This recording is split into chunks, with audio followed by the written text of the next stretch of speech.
be reading out. Thank you, Mike. Today we're going to be reading out of the Big Book.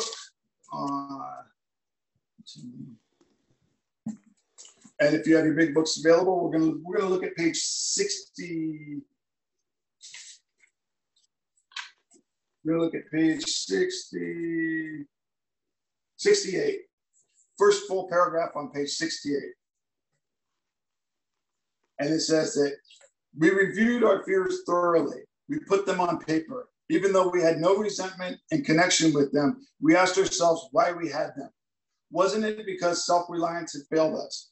Self-reliance was good as far as it went, but it didn't go far enough. Some of us once had great self-confidence, but it didn't fully solve the fear problem or any other. When it made us cocky, it was worse. Perhaps there's a better way. We think so, for we are now on a different basis, the basis of trusting and relying upon God. We trust infinite God rather than our finite selves. We are in the world to play the role he assigns just to the extent that we do as we think he would have us and humbly rely on him. Does he enable us to match calamity with serenity? We never apologize to anyone for depending upon our Creator. We can laugh at those who think spirituality the way of weakness. Paradoxically, it is the way of strength. The verdict of the ages is that faith means courage. All men of faith have courage. They trust their God. We never apologize for God. Instead, we let him demonstrate through us what he can do. We ask him to remove our fear and direct our attention to what he would have us be at once we commence to outgrow fear. All right, Paul, I hope you can get something out of that today. And thank you all for being here. Well, Paul Alcoholic, thanks everyone for having us here. Yeah, this is a fundamental part of the book when he's going over the fear inventory. So they give us a condition that we may not know we're in, which is reliance on self, which is really the petri dish where the fear and anxiety can grow and get reinforced. So if you want to see a diagnosis in the book, here's one right here where they ask a question, why are we in so much fear today? And the answer is, isn't it because self-reliance has failed us? Yeah, so there you go. Now, we know how it feels like with the fail part of it.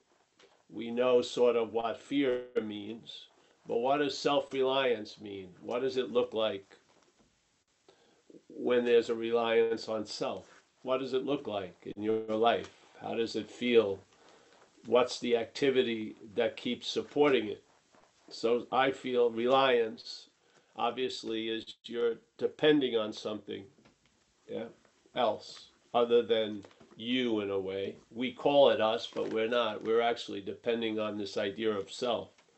So there's a reliance on this idea of self, and therefore there's a lot of faith and trust in the systems that are of mental nature, which is the thinking and the remembering and the perceiving, and we believe we're getting clean and clear data, and we're making clear and clean decisions from that data. So the reliance tends to be noted by the believing in the thoughts that are happening in our head. Yeah. So there's a faith in those thoughts. And he says here in one of the paragraphs, the whole better way is trusting something infinite rather than finite selves. Well, the act of really trusting finite self is faith in the thoughts, really. And the problem resides in the thoughts, and the problem talks to us as us. So the problem gives its view of things, and it becomes our view of things through the act of being identified as self. Yes. So alcoholic thoughts are seen as ours. This is what happens when you come into recovery. You realize a lot of people seem to have your thoughts because the thoughts are quite similar for all addicts and alcoholics. The difference is the name of the thinker of the thoughts, which is Paul, Mary, Jim, Bill. And this is what keeps us unable to get the help we need, because there's a terminal uniqueness in a basically shared disease. Yeah. So that we feel like we're the one unique uh, sufferer of this disease when the disease is shared, so to speak. Yeah. It's like alcoholics drive alcoholic behavior, that drive alcoholic reactions, and that produce certain consequences that we don't want to have. Yeah. And this reliance on self is the root of the problem. Now, how is there the reliance on self? Yeah, we're identified as the thinker of the thoughts that aren't ours. Yeah. We're identified as the feeler of every feeling that goes through this body and every emotion that's felt and usually completely misinterpreted. A lot of people still believe excitement is anxiety. Yeah. We can't even tell the difference of that. We're excited to go to a beautiful place. We can't tell the difference then from anxiety. So uh, I love that diagnosis. Self-reliance has failed us is why we're in so much fear. Now, most people would have a different answer, wouldn't they? Really. If you were sitting down at a coffee shop with somebody you're working with, they probably wouldn't say, "Oh, I'm in the state of self-reliance failing me." They say, "I'm afraid I'm not going to be able to pay my rent. I'm afraid I'm never going to meet another person to love or to be loved. Yeah, I'm afraid of tons of things." There'll be a clarity around the fear and maybe what they believe is the cause of the fear, which usually isn't the case anyway. But let's just say there's an assurance that it's because I'm not in a relationship that I'm in this kind of condition, let's say. But very rarely do they see the real reason why this anxiety is so uh, amped up is reliance on self, which is the diagnosis. So he just talked about, all right, why are you in so much fear today? So fear can be a pretty big category, and you can be afraid of thousands of things, let's say, yeah? But he's not going to the of the fear. It's going to the cause of the fear, which is self-reliance. Yeah, that's the diagnosis. If you're a big book thumper, thump on that. Yeah, because that's the diagnosis in the big book. It is. Self-reliance has failed us. And they talk about it a lot in the We Agnostics, that we had abject faith in this idea of reasoning, which is what? Thinking shit over. Yeah? The reasoning is thinking, you know. And so there's reliance on a thought system that's infected with alcoholism. Yeah? So the alcoholism has access to us through the thoughts. And it leads us to a fuck it and then suggests what to do when we're at that fuck it, which is might as well drink or, kill yourself or something else. And it keeps wanting to bring us to that fuck it because at that point, whatever it whispers in our ear, we're pretty much probably going to take to be true, yeah, because we have faith in that reasoning, and it's going to lead us to a drink, and then the genie's out of the bottle, and you're going to live its wishes, not yours. You're not going to get 3 wishes. You're going to get its fucking wishes, which is usually institution, jails, and death for some of us. So yeah, you get 3 wishes: institutions, jail, and or death. Wow, I hit the jackpot. I was circling in those 3 wishes for quite a many years, really, a lot of years. Just barely getting by the death, but constantly visiting institutions and jail. So, uh, I mean, if you think you're such a unique Ford and you take off on a course of action and then you end up in a huge parking lot of Fords, you probably weren't the driver of the Ford. Something drove you to where it drives a lot of other Fords, which is institution, jails, and death. That should give us a hint that there's some foreign influence that's overriding all of our unique personalities. So basically, the starting point is admitting out we're powerless.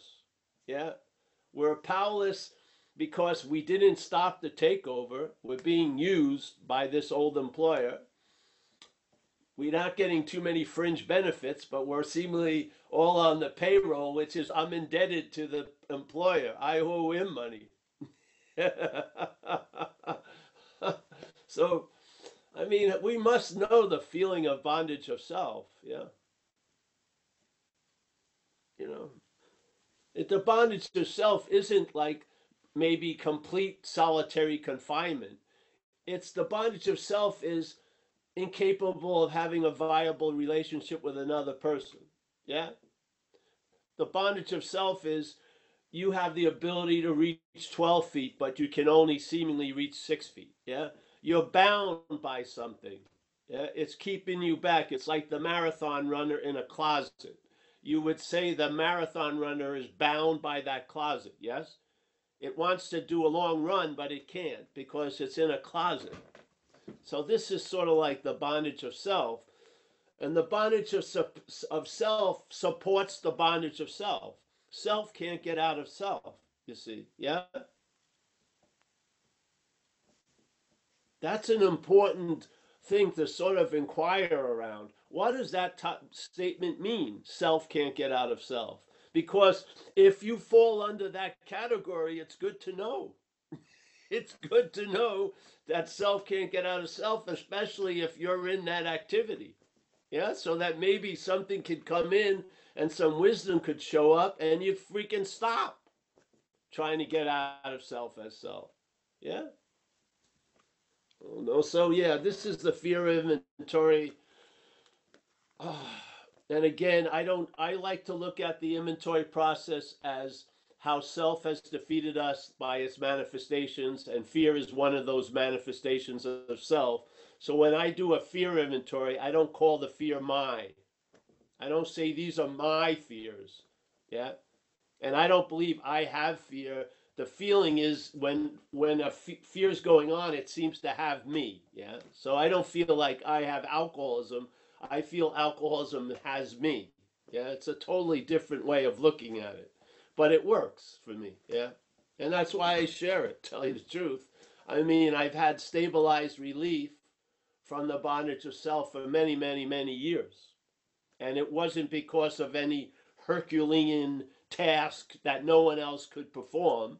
It basically, I feel like I saw the root of the problem. And I stopped calling self's manifestations mine in life, really. And I took a lot of shit that I used to call mine and I saw it as self and I brought it to step 6 and 7. And I asked that shit to be reconfigured and to be put to better use by a power greater than what I was living from under. Yeah, under. Yeah. So there you go. 6 and 7 to me, you know, is when you it's sort of like when you offer up your face and you get your ass back, so to speak. You offer up this image of self and you get your ass back. Yeah, you start actually living life and you're present and available and therefore you're of service, and a lot of things happen on such a, a base level of changing your attitude and outlook to maybe an attitude of gratitude, and this is more than enough. Yeah, from someone who had a huge sense of an entitlement and was never fucking satisfied. Yeah, so this is what can happen.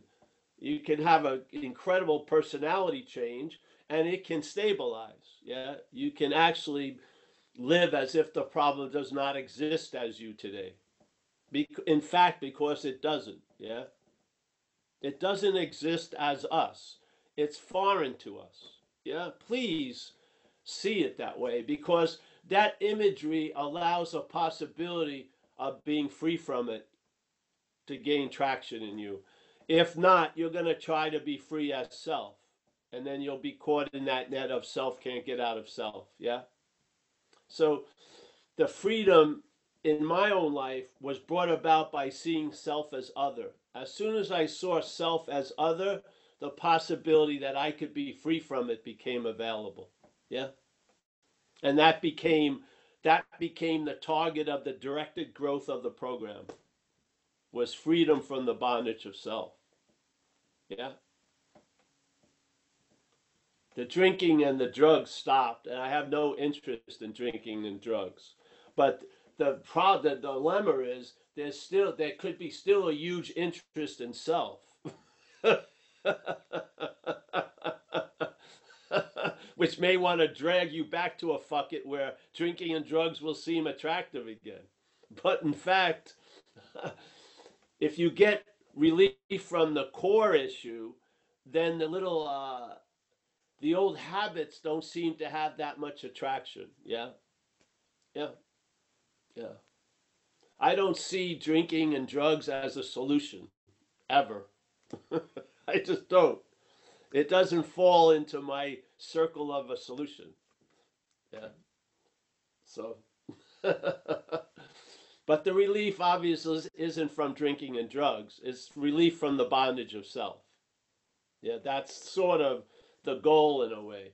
And we can't produce that or promote it in a sense. So we surrender in a way, or we admit our powerlessness, and then we're infused with power. Yes?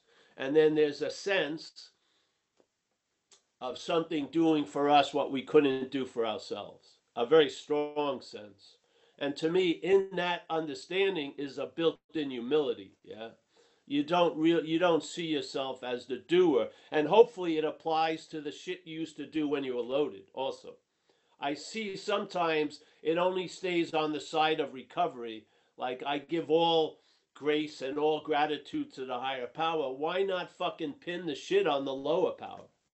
I don't understand why. We keep claiming all the shit that was done through us by the lower power, while we're surrendering and giving great honor to the higher power for what it's doing through us. Why don't we recognize something else was doing through us what we would have never done by ourselves? Yes, really. I would have never fucking farmed a rug looking for imaginary cocaine. I wouldn't. That was brought about by some conditions that I was in. Yeah, it did, really. I didn't try to buy an acre of rug at my dealer's house so I could comb through it and maybe come up with a few granules of cocaine. That wasn't like on my agenda, my monthly agenda. I was brought there. Yeah, I was used for transportation, and I did some incredible shit, really, that I could never have even come up with. And I used to see it happen. You want to see all pretense of control be dismissed like that. Smoke freebase with people. I would see people fucking give anything up as soon as they exhaled that shit out of their lungs. Their pants fell off. They would do fucking anything to get another hit. You're telling me people chose that? Give me a fucking break. Yeah? Something overwhelmed them and used them for transportation, and had a great time expressing a lot of base instincts. Yeah? Like fucking really shitty stuff I saw. And those people may have been good for 20 fucking years. After one hit of freebase, they were fucking insane. You're telling me that we can't be, our security of being a long-lasting, independent, separate thing can't be breached by a fucking parasite of the mental state? Of course it can. We're taken over all day. We're taken over by lust or anger or shit like that all fucking day. Shit's coming through. Now we need to have a better guardian than the old boss. Yeah? Because the old boss likes to amplify a lot of shitty elements, vindictiveness, being right, fucking blaming everyone else. Yeah. So I don't know. It's clear as day to me that I'm not that, thank God. And and doing the inventories in that way led me not to have to do that much inventory. Yeah. Because when I see an example of self, I just bring it to step 6 and 7 and ask it to be reconfigured. To me, it's energy. Yeah, it's been put into one form by self, and then I have the higher power put it into another form. Yeah. So basically, that same energy that's enslaving me to yesterday and tomorrow is now enriching my day. Yeah. It's the same juice. It's just who's sculpting it. It's the same clay, but who's sculpting it? I've had enough of the fucking idols of statues of self. Yeah. Yeah. So perhaps there's a better way, trusting something infinite rather than finite self. Why not admit that there's been a lot of trust in finite self? Yeah. Start there. Because if you try to trust the infinite as finite self, that's just more trust in finite self. Yes? You have to see that. Yeah? When I have faith in this to trust the infinite, that's faith in this. Yeah? I'm not having faith in the infinite. I'm having faith once again in finite self. That's the dilemma. Yeah. If you set out on a course, you take a 2-year course to lose interest in self. That could be construed as interest in self. Yeah. If it's self taking the course, that's self trying to get out of self. All that is more interest in self. Yeah. That which is playing God quits playing God. That's playing God. You can't get out of it. Yeah. That's the great news. You can't get out of it. That's the great news. Because what is revealed to us is you're not in it. You see? That's why all your escapes never worked. Because your escapes were furthering the reality of what you were in, and you're not in it. Yeah? You're not of a mental state.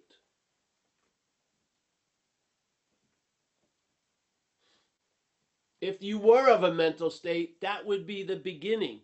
You would only see everything from the mental state. You would never see the mental state. But we see the mental state all day because we're not the mental state.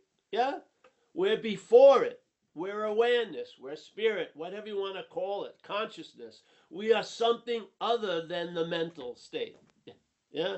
That's why we can observe it. That's why you can see the bondage of self from something other than self. Yeah?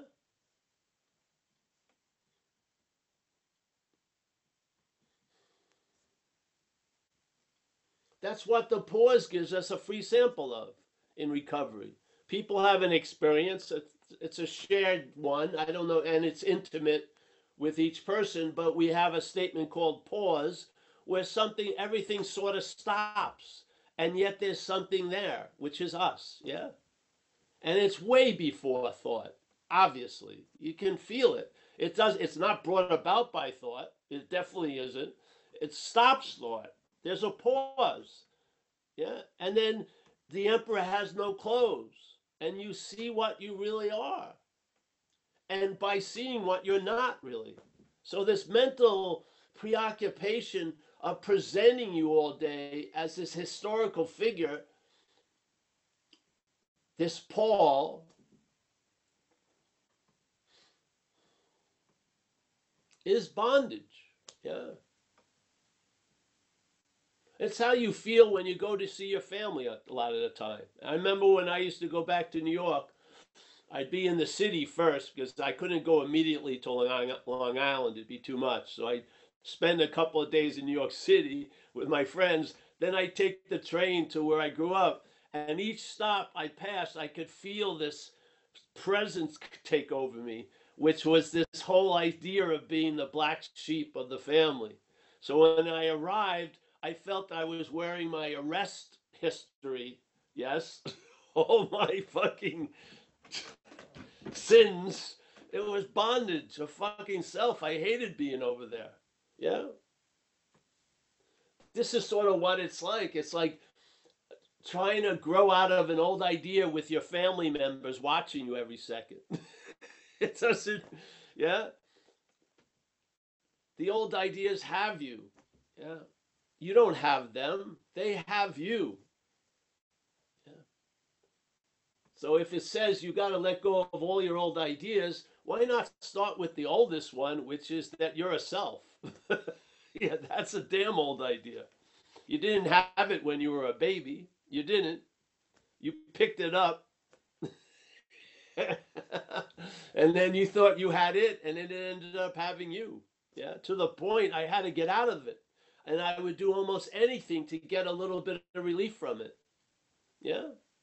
I would pay any consequence tomorrow not to feel uncomfortable now. That was pretty much the drive. So, yeah, there is a solution. Yeah. In a way, it's actually more important to see the problem. Yeah. And the problem obviously isn't drinking or drugs. That's maybe the immediate facet of the problem, but it's the underlying causes and conditions that lead us to the drinking and the drugs. And the denial of our condition, which is most of us here are probably real alcoholics or real addicts. We've lost any ability to predict what's going to happen if we pick up. Yeah. If you're in that dire condition, uh, there's no room for fooling around. You can't tease that big dog. You don't want it to wake up. You just don't. You don't want it to enter your life again. I've seen it so many times. I speak to people. Hmm. Hmm. Well, all right. Thank you. Thank you. Anybody want to raise their hand? And Gabe, I saw your hand up, but maybe your question got answered. Oh, no, back up. Yeah, I just didn't want to leave it up. I didn't want to be rude. Thanks, Paul. Yeah, you were just talking about it. It brought up an anecdote or a story you had in your story about, like when a casual relationship all of a sudden seems to become something more, um, or has the ability to be something more than a casual relationship. It's like I felt this like full blown shift. I like that saying where it says, wearing life like a loose garment. And that's very much how it felt, until things seemed to maybe have, be getting a little bit more serious. Like you said, like when love was on the table, it changed everything. And all of a sudden, all these defects end up popping up, the fear of being hurt, insecurities, all this stuff, almost like overnight. It's like it was someone I'd been, telecommunicating over the past year. But it's like the moment I met her in person, for the first time, it was just like this total shift. And you were saying just a minute ago that, just the recognizing that self and that is not me. There's that separation that now I can be free from it. That initially was enough to kind of start the unwinding of that.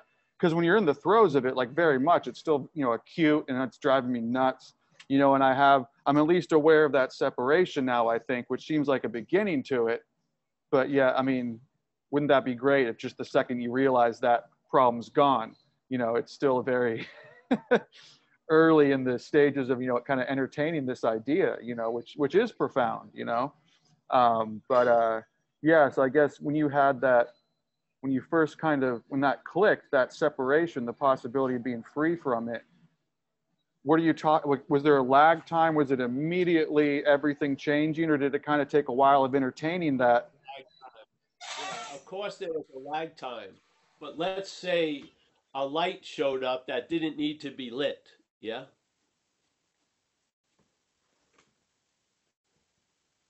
It's sort of like a light showed up that didn't need to be lit. It was on its light on its own. Yeah. It became a profound, like they talk about the archway to freedom and the keystone. Yeah, which is this principle of turning one's will and life over to the care of something greater than self. Yes. Yeah. Well, this was sort of like a keystone in that keystone. Yeah, yeah. Once I saw, because my whole life was living as if that was me. Yeah. So it was a huge, huge influence in everything. Yeah. It had a hand in everything because its narration, which was of it, was all about me. Yeah. And I had bought the me, and therefore I was enslaved to it. Yeah. So yeah, that opened up a lot of possibilities, and I think it allowed recovery. To me is like laying on an operating table, and the attitude you have is you don't get up and you don't play doctor. Yeah. And then by the evidence, it's not a leap of faith. This program works. Recovery, you recover from all these underlying causes and conditions. In other words, they change. And maybe some won't, but they'll also be used to further you and other people. So there's value in everything, yeah? Changed or not. So, yeah, you submit yourself to this program, and it's really to this higher power, this idea, and then through the auspices of the program, you get worked on, yeah? And different things that things that were way pronounced get muted, and other potentialities become expressed. Yes, it's awesome, and it's talk about a gratitude built in time. It's a beautiful gratitude because you remember what it was like, and it's not like that at all. Yeah, which is unbelievable. It just keeps the feeling of honor and awe, like AWE, just blows my mind. Yeah, just blows my mind. It's way past night and day. It's just like unbelievably different. Yeah, and I know uh, I'm not in a state of not knowing. I know something has done for me what I couldn't do for myself. Very, very clearly. It's the basis of my life, really. Yeah. So, uh, yeah, this is it. This is the it's it's a light that's going to illuminate all the other parts of recovery. Yeah. When you recover from something, the sense of being that light becomes stronger and stronger. Yeah. So you start from, let's say, a spiritual condition instead of a mental physical condition. Yeah. So you start before thoughts, not after thoughts. That's a huge difference. Yeah. And so there's when you're leaving a failed system and you're moving to something that works, there's gravitational pulls both way. So when you're leaving the failed system, it's old siren songs. It's like Ulysses keeps getting pulled back because it hears a golden oldie, like you're never going to be anything or whatever. And so there's the experience is like two steps forward, one step back. The interpretation says it's only been steps back. But if you really see it, there's been two steps forward and then one pullback. Yeah. So basically, you're being pulled out of that old gravity and getting taken into a new gravity. They used to call it like in step 6 and 7 that most people's program is a moving away from hell, not a moving towards heaven. Well, then it starts becoming a moving towards heaven. Yeah. Yeah. Now your recovery isn't fear based. You're not like scared to death to be sober. Yeah. You're just going for the light, so to speak. Yeah. Yeah. Yeah. So this all happens in what you call your life. Yeah. It's awesome. And then all of that makes you useful is put to use. It's awesome. Yeah. Yeah. So every one of us, if I don't, I'm not a believer that you have to have it to give it away. I believe if you're willing to give it away, you have it. That's how I see it. Yeah, that's how it's been with me. Yeah, I put myself in situations to share things and to lead certain workshops that I had no fucking resume to be up there. But they asked me, I would put myself there, and then something would do for me what I couldn't do for myself. And here we are right now, the exact same condition. 30 years later. It was like 3 years into recovery. I did the first workshop. And then, it just took me, and this is where we've ended up. So, yeah. Yeah, Gabe, I'm happy, always happy to see you because I know you're going to stay sober. Yeah. And then the other stuff will come. But that first thing is so good. Like sometimes I have this privilege to go to this rehab in New Jersey. Yeah, over the years. Used to go twice a year.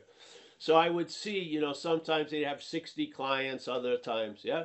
So I would see some of them, and then I'd come back a few months later and see them, and there was some I would think these people are going to stay sober, and then I see them and they're still sober, and then I go back, they graduate, and now they're a yoga teacher. Now the other lady's working at another rehab. Yes, I saw their whole life fucking take off, not day-to-day pictures, but a picture and then a couple months picture. Yeah, it's such an awesome thing to watch it happen where, instead of the darkness being promoted, the light is. Yeah. And to see how the same carrier looks completely different when it's directed by the light than by the darkness. Yeah, it's just awesome. Awesome. What a joy. So you're in this process, but it's essential this program to me is really about living in the condition of not drinking, not stopping it, but not starting it. Yeah. You just never start it again.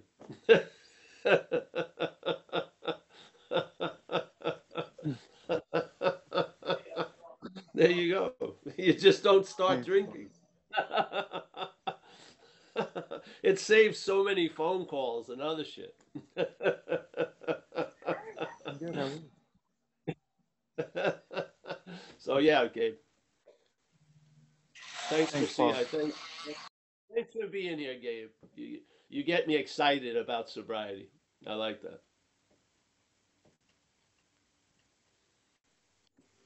Okay, Paul, I don't see any other hands up right now. Does anybody have a question on where you're at today in your 12 steps? Jason. Jason W from San Diego. Oh, a whole bunch of people raising their hands now. I'm going to ask you to unmute, Jason. There we are. Thank you. Yep. One raises and they all raise. Yeah. Hey, Paul, good to see you. I actually asked you about this, I think, a few months ago, but it's still a sticking point for me. It has to do with page 84 in the big book. It says, continue to watch for selfishness, dishonesty, resentment, and fear. When these crop up, we ask God at once to remove them, discuss them immediately, make amends quickly if we've harmed anyone, and then resolutely turn our thoughts to someone who can help. Love and tolerance is our code. And my experience is my life is happening so damn fast. And this seems like such a slow motion process they're talking about. I find at the end of the day that the only time that I found myself in any of these was when I was seriously disturbed by them, where I got into a serious resentment, serious fear. And I hear some people talking about really being able to watch this going on. And I don't find that there's anything in me that can watch this going on yet. Anyway, so no need.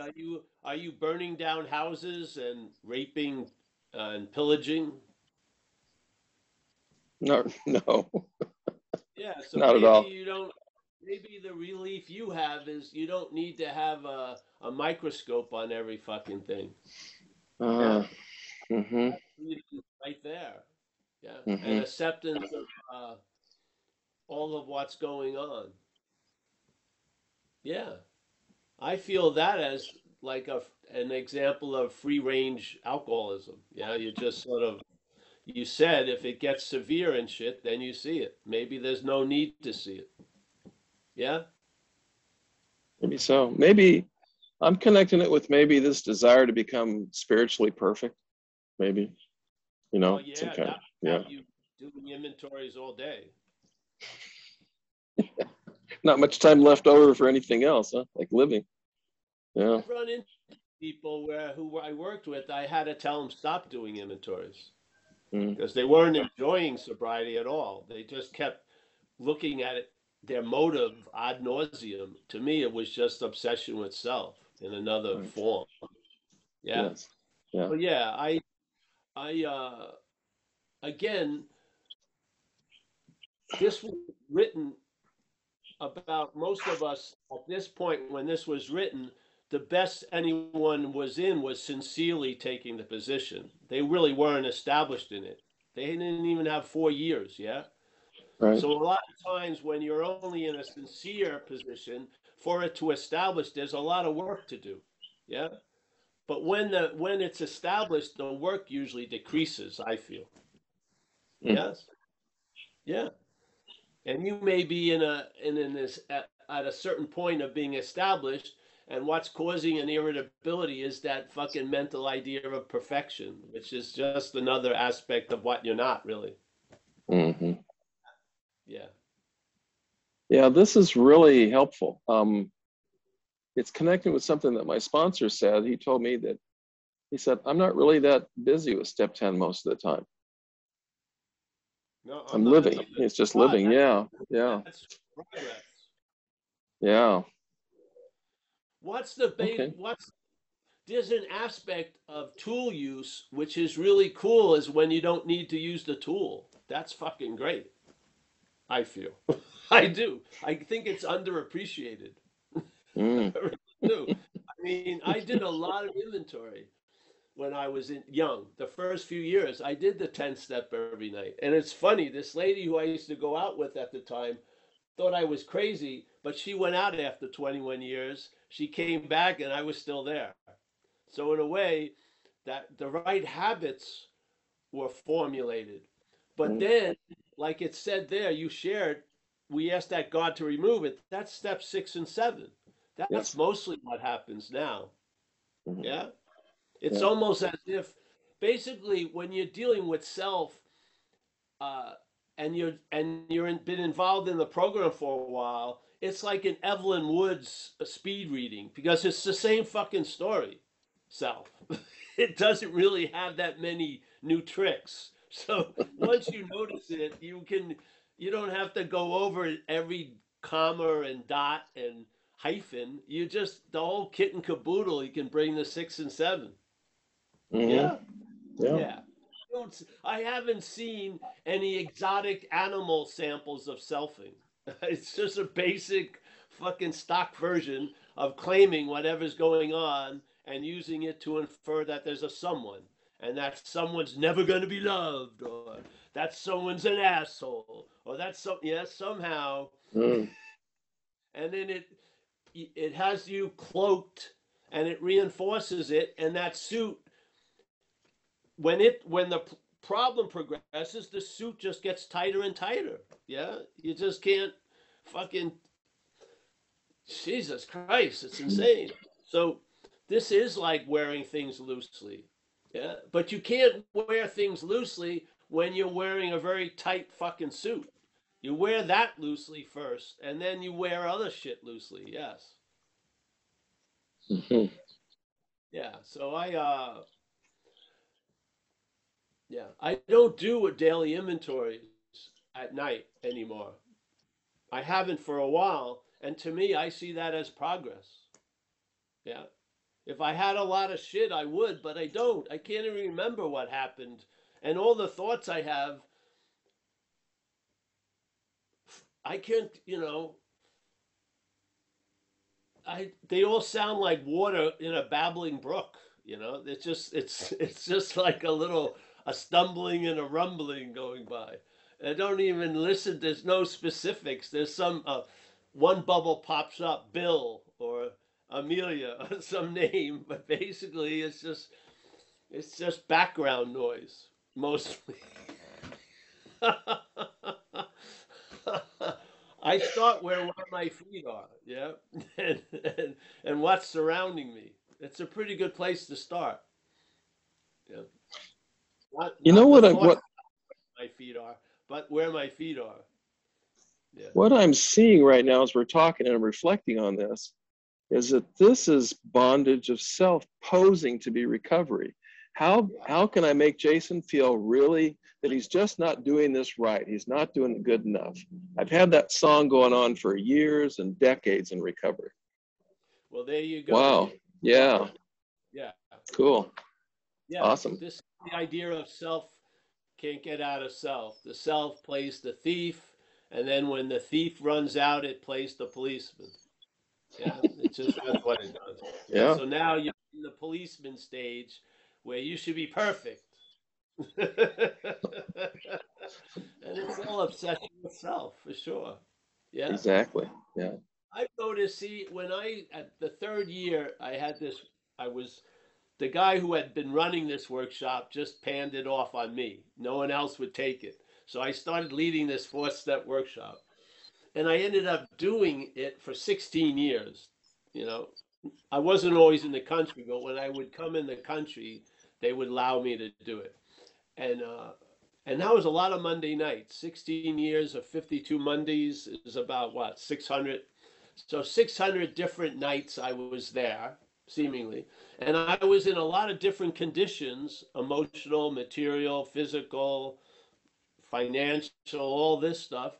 And yet I saw that as long as I was willing to sit down, something came through. So I saw self's absolute irrelevant. It was totally irrelevant. All I needed was my ass on the seat. That was my Hmm. job. That's it. And something would come through. Yeah. Yeah. So yeah, man. Yeah. I'm not I do not. We used to have this like a group in the group in San Francisco. We called them the pod people. And these people had come up with something of doing all the 12 steps in like one letter to God every day. And they would walk around with a notebook and be writing fears all day, writing fears, yeah, doing it, and then bam, bam, bam.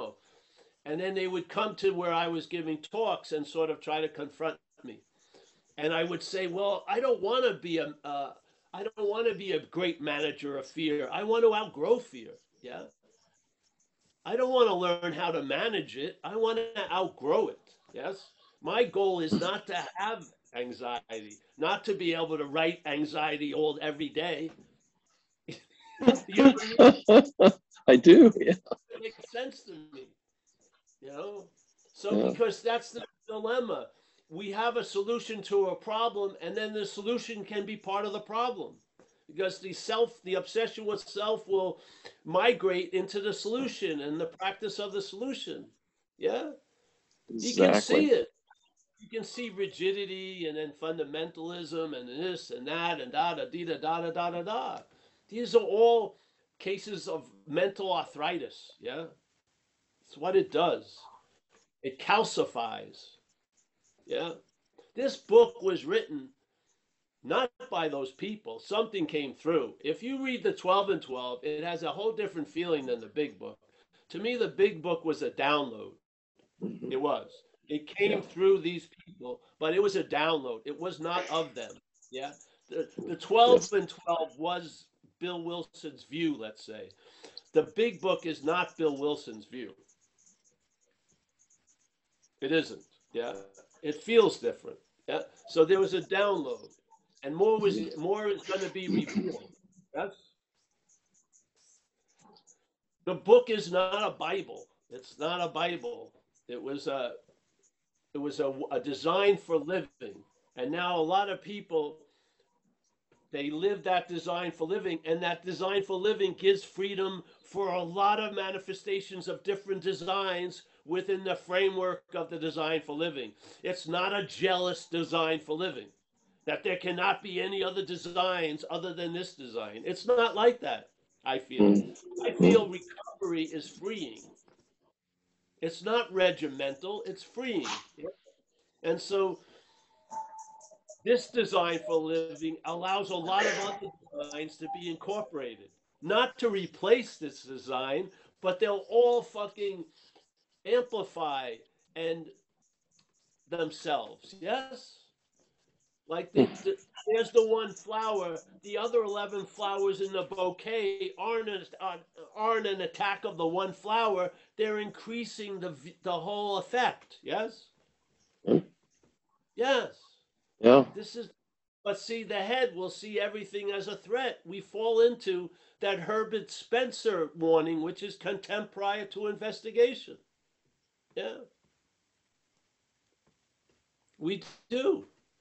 It's so funny that it's a huge statement in the bigger book, but a lot of us are guilty of it. And thank God it's not us, but it's the head that we seem to be a carrier of, has contempt prior to tons of it. It has tons of contempt prior to investigation.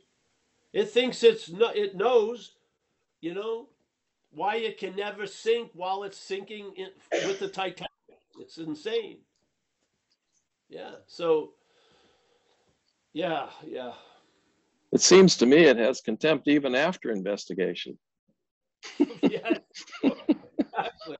It just has Because contempt. Yeah, it just, yes. It has contempt. Yes. yeah. Before, after, during. I mean, yeah, it's sort of like I don't know. Yeah. Thank you, bro. I'm always happy to see you. Yeah. Thank you, Paul, very much. This really helped me a lot. God bless you. All right, Jason, thank you very much. All right, we have quite a few hands up. Paul, next up we have Joy. Joy, asking you to unmute. Unmute. Hi there, Paul. I just want to come on and say thank you. Since listening to you on Tuesday night, I stopped listening to this cunning little bugger up here and looking at everything that false evidence appearing real. And it really gave me a kick up the pants that I was looking at, I think I just needed to do more meetings and talk to my sponsor more, because the self, as you said tonight, I mean, when I go back, the first time I went to AA was 1984. Of course, I didn't stay. And that was when I'd finished a course. And like you said about the courses earlier on, I only had to do one.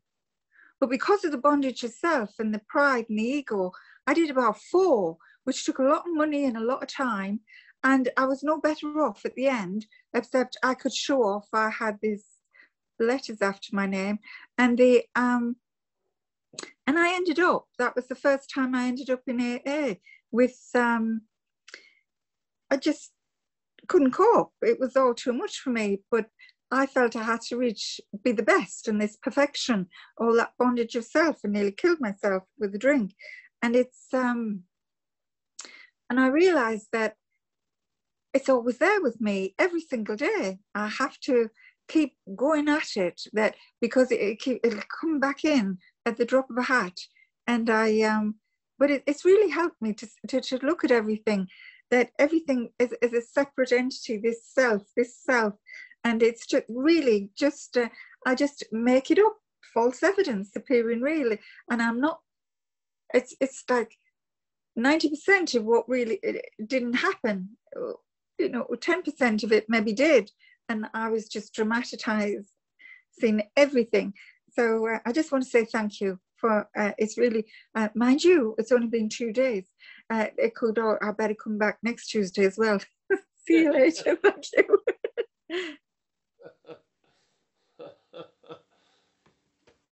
Well, I swear, I remember it as a feeling when I saw that, because I had seen that sentence thousands of times on page 64, being convinced self manifested in various ways is what has defeated us. We will now look at its common manifestations, but I had never felt it the way I felt it this one night. And that's sort of, the newness of it had a big wallop, but it's never changed from that day. Yeah.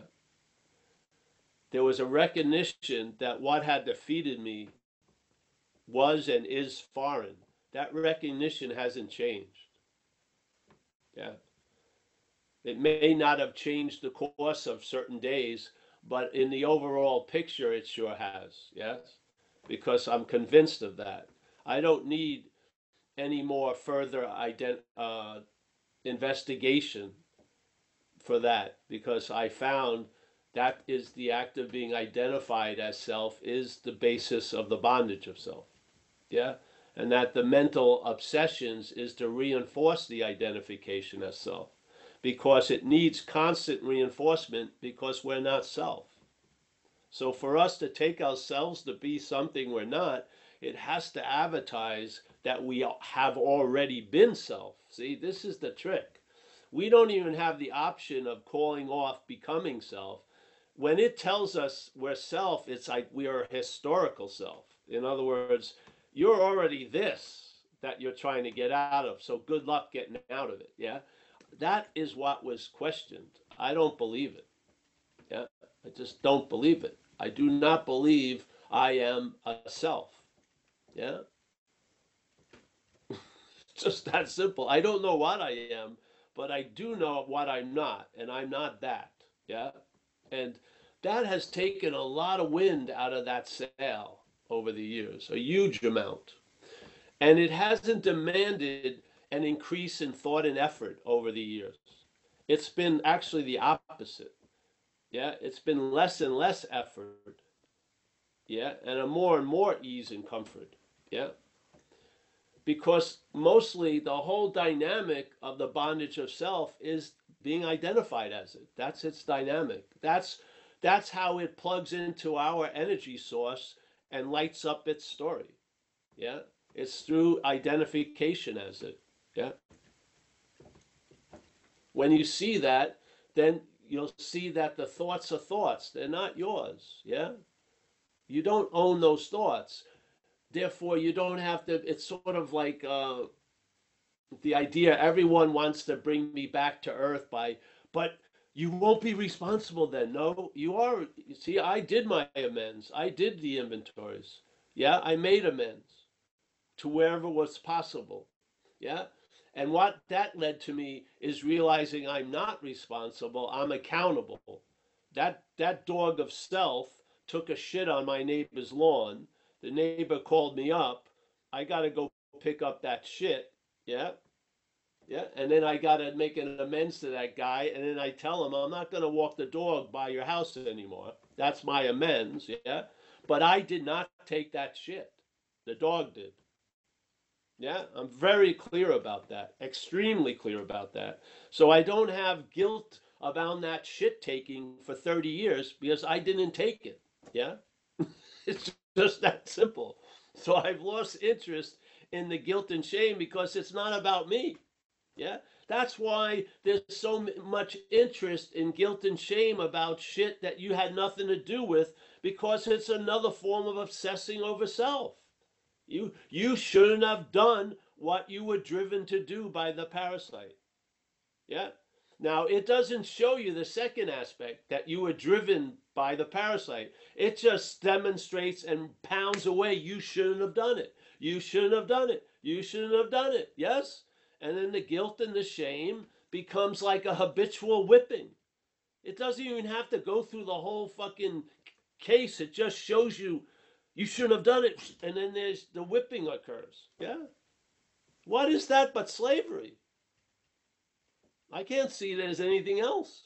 So, what takes the whip out of it is you're not that. Yes? You did whatever you did because there was no other way you could have done anything else at the moment. Yeah?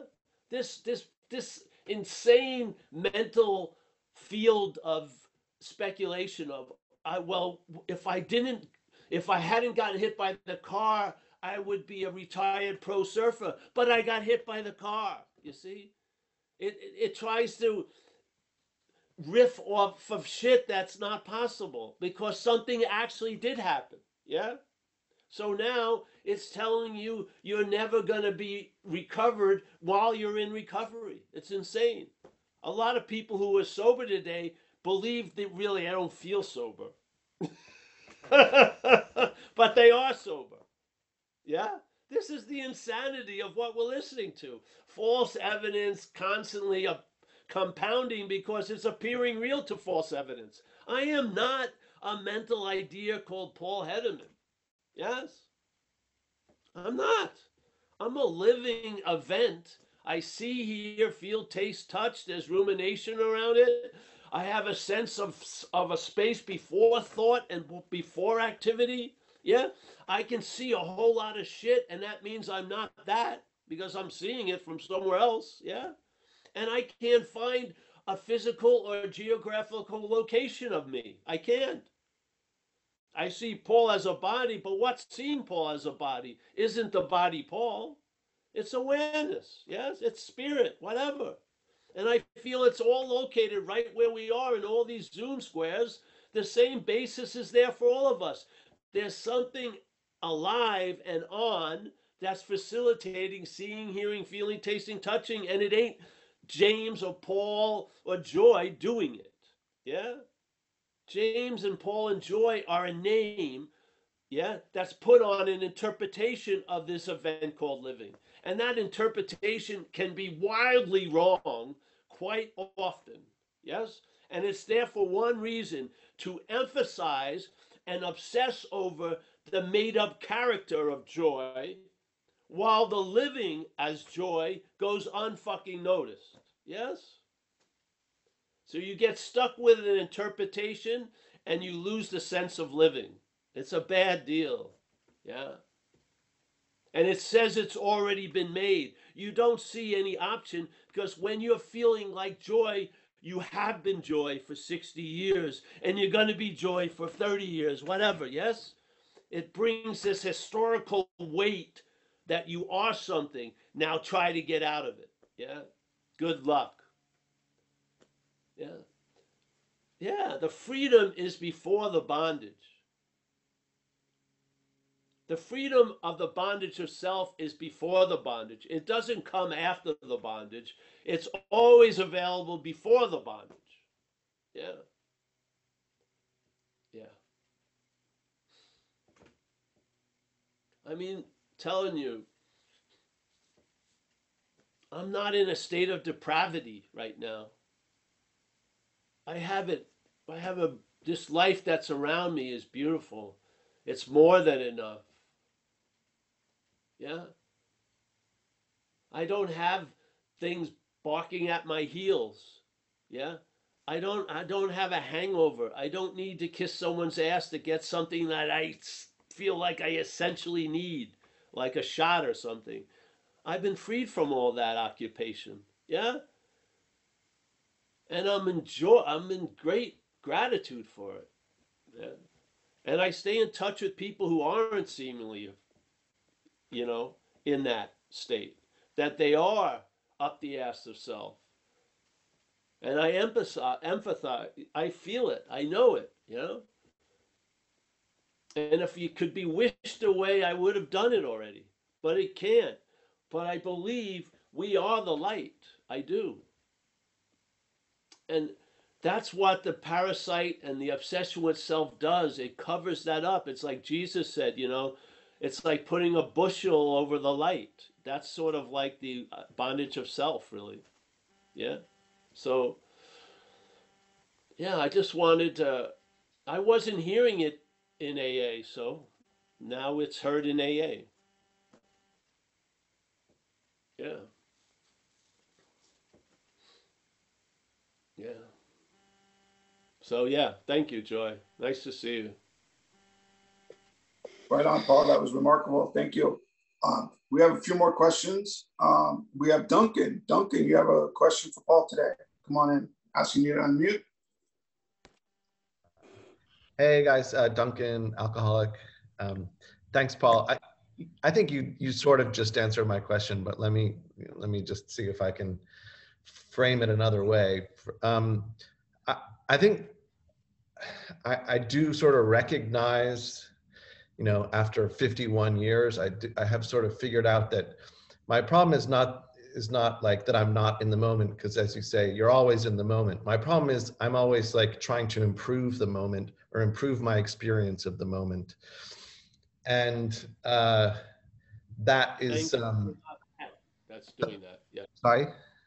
Thank God you're not that which is doing that. You're not.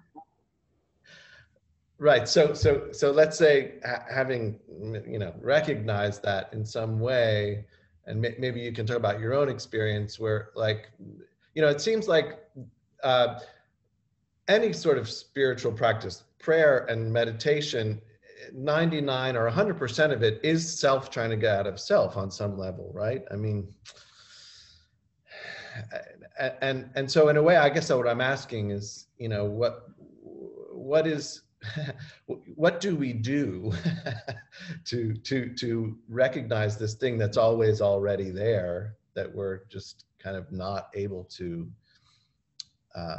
Well, it's like, it's in this case, let's say you start at A and then you go to K. You don't go B, C, D, E. Yeah. So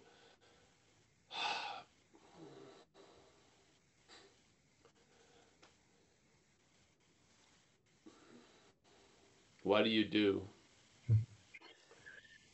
Well, if you took it out of the thing of trying to transcend what you can't transcend, then you may see that the way of life of Buddhism is very good for the mental, physical, emotional, nervous system of the action figure. Yes?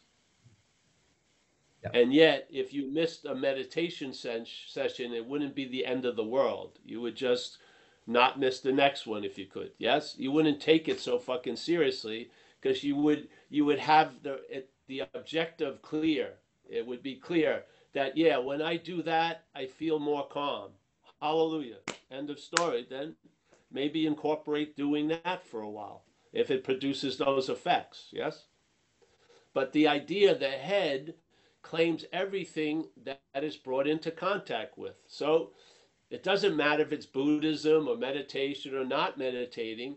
If you're meditating, it tells you you should stop meditating. If you're not meditating, it tells you to meditate. It doesn't have any.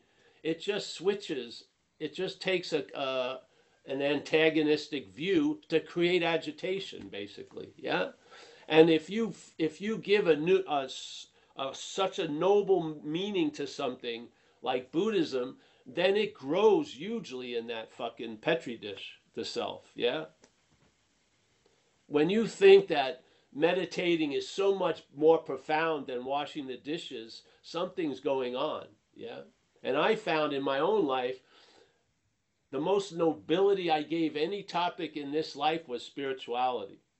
And I was at a point where I'd be practicing, and my girlfriend, who was just showering me with love, wanted to go horizontal, and I'd be going, "No, be gone, woman. I'm finishing my form and shit." It was fucking insane. I can do that and also be receptive to what life is fucking offering me. Yes? Yeah. I had that before. People believe their whole day goes well because they meditate, and hence they believe if they don't meditate, the whole day is going to suck. That's bondage of self. Yes? That's all that is. It's got you in a transactional deal that you're going to lose. Yeah?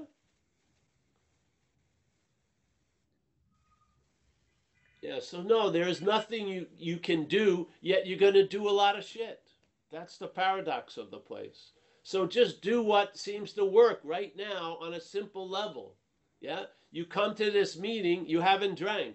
Far out, it's worked in some level. Yes? Yeah. Kept you from the drink. I watched Bloodline on Netflix.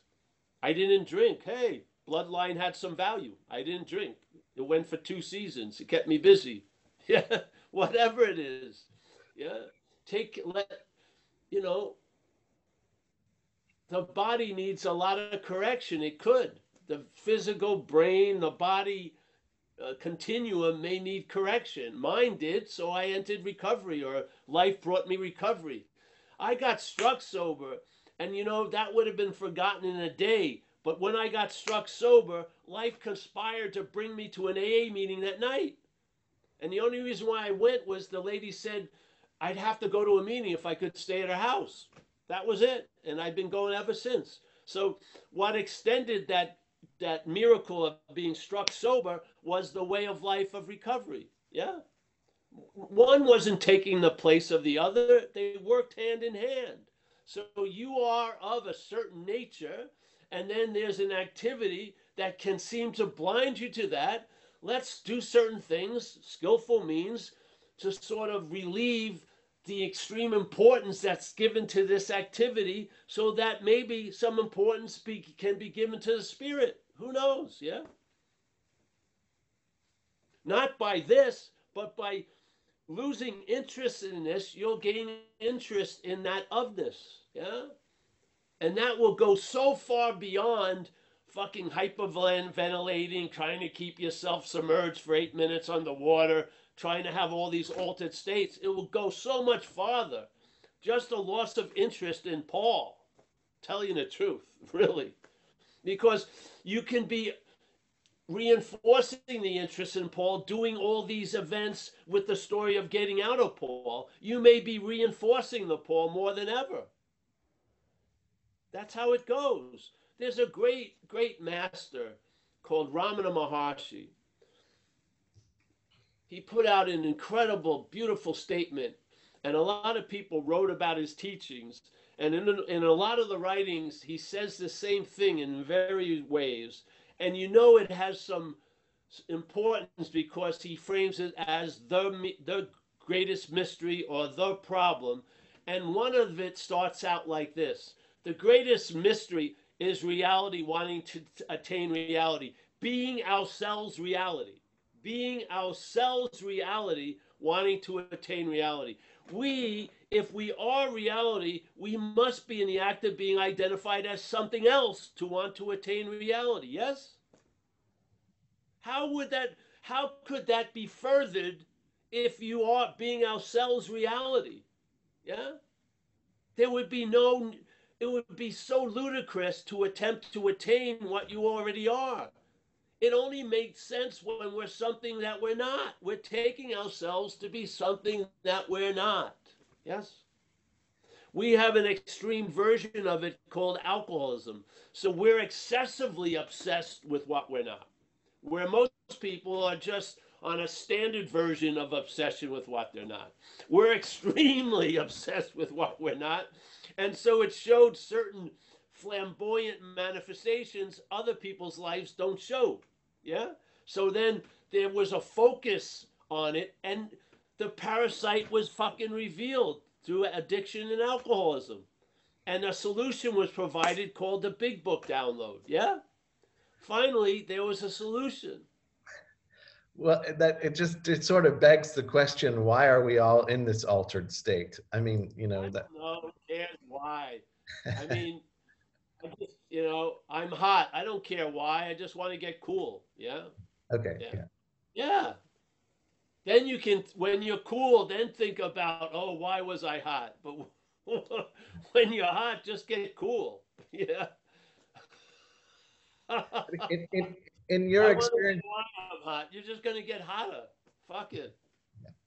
in your experience, though, was this a sort of a gradual opening up to the idea, or was it something that Its happened? effects were gradual for sure, but the idea was like a lightning bolt. And that lightning bolt wasn't the idea. The idea has always been available at all times. Right. The lightning bolt just brought about that possibility to this dreaming that I was up the ass of self. Yeah. And then over time, things have happened. Yeah, for sure. I don't even take note. I don't know how I feel. I don't. During the day. I can say how my stomach feels, maybe, but I don't know how I feel. I'm feeling tons of shit. And basically, I just live the day. And if someone says, "How you feeling, Paul?" I don't know. I don't check in. Really, I don't take my temperature every 5 minutes. I really don't. Yeah, I've lost interest in all that.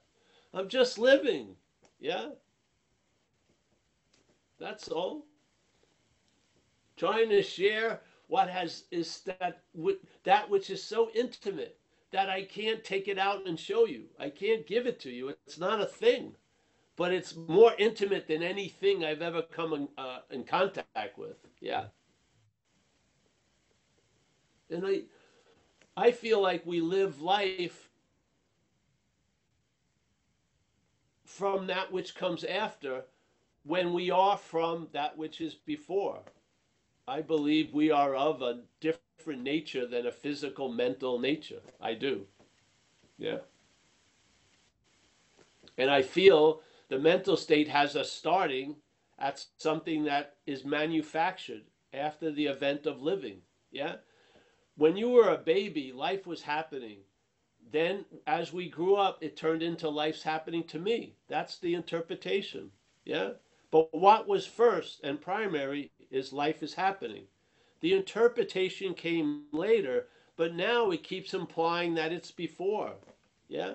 Because the interpretation takes a form that's called you. You're manufactured. Yeah. And yet the you now says it's the thing that's living all day. Wouldn't you like, if that's off, wouldn't you like it to be corrected? Yeah. Wouldn't, if you realize why it's been so hard to get where you're going because you've got the cart in front of the horse, wouldn't you like just to have the horse in front of the cart? And in fact, that's the condition, really. That which is after has never taken the place of that which is before. We just believe it has. Yeah. We have faith in finite self. We do. Yeah. And the program is to take that faith and put it in the infinite. You can't do it. That would be more faith in finite self. So we surrender, we admit the conundrum that self can't get out of self. So I'm going to just stop trying and see what happens. Yeah. And then I find that how you get out of self is realizing you're not one. Yeah. How do you realize you're not one? By seeing it, by understanding it, by seeing that it's manufactured and reinforced by a mental activity, a lot of mental activities. Yeah. But it can never put out the light that's before it. Yeah. Never. Hallelujah. My life is just the horses in front of the cart. When I was living in the active addiction, the cart was before the horse. Yeah. I could not tell false from true. False evidence constantly appeared to be real to me. Constantly. Yeah. So my idea of going forward was really going backward. It was that extreme. Yeah. My trying to get out was really more being in self. Who would have thunk? Yeah. Something put an end to it, and it has been a definitive end to it. Yeah. I'm convinced. I'm convinced self can't get out of self. And I'm convinced I'm not self. So hallelujah. So I'm not following the trials and tribulations all day of self trying to get out of self. I just don't, it can tell me, you're really fucked. I don't care. I'm going to still walk in the yard. Or it can tell me, oh, you're the light of all lights, and I'll still walk in the yard. It doesn't matter. Yeah. I don't care what it's saying. So, yeah. I'm so happy to be here. It's nice to explore these ideas. So, Thank you. Yeah. Okay, Paul, we still have a couple more questions. Are you good? Sure. Yeah. Okay. All right. Next question from Dennis. Dennis, we're going to ask you to unmute. Come on in, Dennis. Thanks. Hi, Paul. How you doing? I'm so grateful that you do this. I mean, I've been sober like 32 years. And part of me wanting to get sober was to be able to do spiritual work, because when I was about 15, Buddhism made a lot of sense and gave me a lot of peace. And then it was getting sober and then investigating non-dual stuff over the years. But man, this format is amazing, and I'm so grateful for this. I was listening to Ramana talk this morning, and I'm fortunate because I'm a teacher, so I get some time off to be able to reflect on a lot of stuff, and been able to get into some peace. But I don't know, man. I guess just listening and listening and listening over and over again, I guess, right? Maybe. Yes. Well, you already heard it. So the listening is just a reinforcement of it. Yeah. It's there already. I mean, it's not like you're putting something foreign into you. Yeah. And I didn't even finish the Ramana thing. The Ramana thing that was one part of it, but he says there's a presupposing of a non-existent thing being what? Paul, really. Yeah. And then that non-existent thing wanting to get salvation for the non-existent thing. Yeah, sounds familiar, yes? If that's the case, the spiritual practices, yeah, are reinforcing the non-existent thing. How can they destroy it? It's beautiful. Beautiful statement. Yeah. Yeah, but he does say efforts necessary. You know, it's like, yeah, I guess, but I mean, the good thing is I get glimpses of things and then I get some peace and then it's the mind and then it's not the mind, you know, but he does talk a lot about diligence and Yes. Well, he also talks a lot about be still, and he was speaking to a lot of different people at a lot of different levels, which is what, the fluidity, because he's not like a bounded pool. So he was very fluid and he was talking to the people where they were at that moment. Yeah. But there are certain things that are in all of the writings of his teachings that always are framed as the problem or the greatest mystery. And there he speaks about this this act of being identified as something that you're not, and then living and doing everything seemingly from there. And what's that going to do is it's going to make the use of spiritual practices to have a different use, which is to reinforce that non-existent thing. How can they destroy it? So he was sharing warnings of what happens, yes, when the act of being identified isn't noticed and we live from there. This is what happens. We try to get out of self, as we capture in recovery, which is so beautiful. That's, yeah. And he's basically, well, he used the word self meaning everything, but we're using it from recovery. So, yeah, so this presupposing of this non-existent thing, wanting to get salvation for the non-existent thing. Yes? That dilemma, or that, let's say, activity going on unbeknownst to us, puts this light on spiritual practices that they will actually be used to reinforce what you want to get out of. Yeah. Which is the whole conundrum of self can't get out of self. It's beautiful, really. so kind of like what you were saying about overdoing like multiple fourth steps and stop doing that, and recognizing the problem more than. Yes. Yeah. It can be. That can happen. Now, somebody, maybe those things, but they'll all have value. Either they'll work, let's say, the extra inventories, or they'll fail and they'll show you exactly what we've been talking about today. Self trying to get out of self. It's beautiful either way. That's the beauty of this. From the view of what we are, everything has value. Yeah, it's not an antagonistic conflict event. It's a win-win. It's an inclusive thing. So, what can a failed system show you? It's failed. That's an incredible value. Yeah. So when we're relying on self, what can relying on self show us? That it's a failed system. That's valuable. Yeah. I feel. And so the same thing with Ramana's teachings, like the idea of reality wanting to attain reality. Yeah. Or being ourselves reality, you see the fundamental futility of it all. Yeah. Which is, if you see it from the head, it's a super drag you'd love to avoid. If you see it from what you are, it's hallelujah, fucking far out. Yes. The charade can fucking end right now. Yeah. Yeah.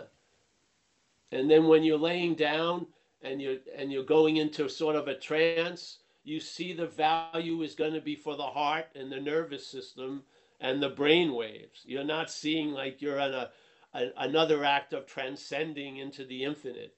Yeah, no. No.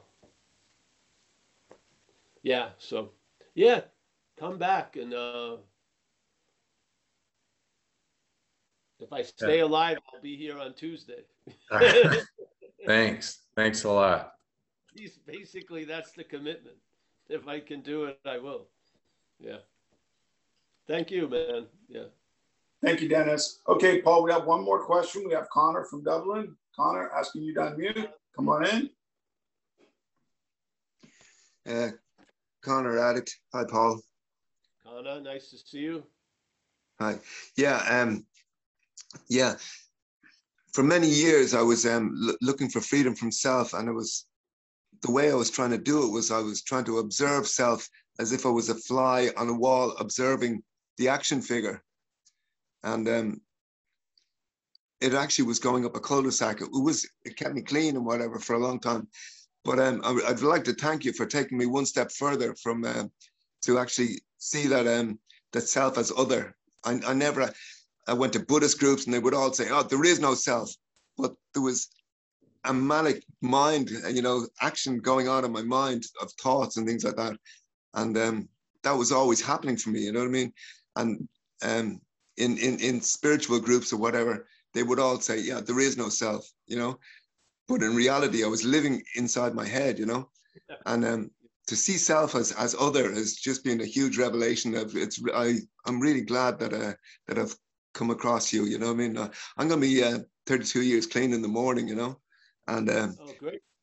I've no regrets. But I wish I heard you 30 years ago, and because I've no regrets. But yeah, it was great. It's I'd just like to thank you, and I'd also like to say I really like to when we're talking like we're flying with eagles here, I really like the compassion you have when newcomers come on and ask you questions. You know what I mean?